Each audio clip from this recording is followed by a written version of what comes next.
Well, good evening, everybody. It's Dr. Foskey still in my office for the evening, kind of wrapping up some stuff. It's a little later than I want to be here, but I was here and this has been on my mind, and so I'm going to treat this as sort of a kind of a thought dump because this has been on my mind, and I kind of just want to get it out of my head.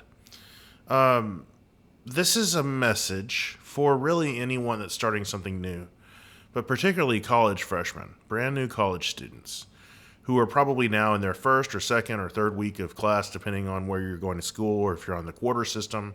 Maybe you haven't even left home yet. I went away to college longer ago than I'm willing to admit. Well, I'll just admit it. It was 1997, okay? So a lot of you weren't even born yet, and that's fine. But I left my hometown with a ton of promise, but with a tremendous sense of insecurity. And when you're given big opportunities, but you have a big sense of insecurity, it's a dangerous combination. And I think that most musicians, at least to some degree, deal with insecurity. It's part of, I don't know if it's part of why we're a musician, but it's part of why we like to perform, because the adulation of a crowd is like medicine for that ailment of insecurity, at least temporary. So then we seek out other opportunities to perform because we want more medicine and we feel better when we're on the stage. And to this day, if I'm in a room of 300 people but I'm on stage performing, it's a completely different feeling than if I'm in a room with 300 people, sitting amongst them, chatting, existing, just being another person in the crowd. I would rather be on the stage with every eyeball on me in a setting where I can sort of control the mood and the pace of the experience. I don't know if anyone else has experienced this, but it's definitely been my experience. So I went away to college with a lot to prove. And I went away to college with a tremendous sense of insecurity and fear of being outed as a fraud, as not knowing as much as I was. Maybe somehow I thought the faculty expected me to know all these things.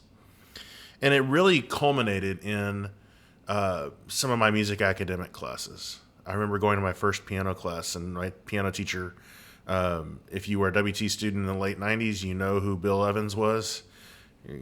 God rest his soul. But he said, put your thumb on middle C, and I put the wrong thumb on the wrong C. And he got angry, and it was just an awful day. And I don't know if I went back to piano that semester. I guess I did, because I did pass that semester, but there were other classes where I would answer something and was told no in a room of 50 or 60 other people and felt like an absolute idiot. And instead of leaning into that and saying, okay, I need to get better, I obviously don't know anything about 18th century opera in this music literature class that I'm taking. Maybe if I actually did the reading. But somehow I felt like if I didn't do my work and I didn't go to class, I could either avoid that uncomfortable situation, or I was somehow like showing them, and I don't know what I was showing them, but I was showing them. So I would encourage you, if you feel like you're maybe an insecure person, maybe you struggle with getting the answer wrong in front of a group of people, I would ask you to examine that. Take some time with that, because it's a dangerous situation to miss theory class too many days in a row. And I liken it to the year in elementary school when you first start to learn your multiplication tables. For me, it was third grade. And I think I got chicken pox in some portion of the lesson about addition and subtraction. And I came back to school and we were starting multiplication tables. And because I missed something, and even in third grade, I was so scared of not knowing the answer that I was terrified to ask the teacher for more help understanding the concept. So I struggled through my multiplication tables for extra time because I was so stubborn that I didn't want to be seen as less than or dumb or whatever. And it wasn't the case that I was dumb. I just was so mortified of asking for help. So I don't want to belabor the point too much, but as you go into your semester, you get one chance to make a first semester impression, right? And everyone makes mistakes, and you're going to say things, you're going to stick your foot in your mouth, because you're coming into a setting as a college student that's going to be different from high school. Even if you go to college in the town where you went to high school, it's a different setting with different people from all walks of life, all kinds of backgrounds.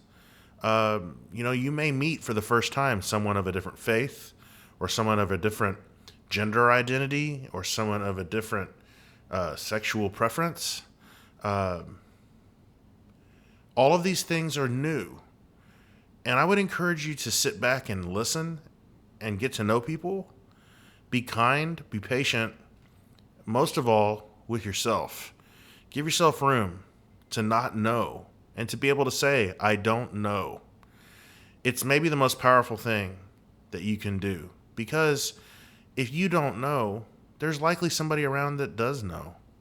And if they know, I found that most people are nice and they actually want to help you. So take it from the old guy who ended up having to do a lot of things over. And I hate doing things over. Don't be afraid to not know. If you knew, they'd hand you the diploma the day that you walked into school. And you're going to be there for 4 years, right? So there's probably quite a bit of stuff you don't know. It's okay. It's okay. I hope this helps. I hope that you'll listen. Maybe you won't. Maybe you will. Maybe I'm just an old head who is talking a lot. But I'd like to think that it'll make a difference for you and for anybody else that you might share it with. Take care. I'll catch you later.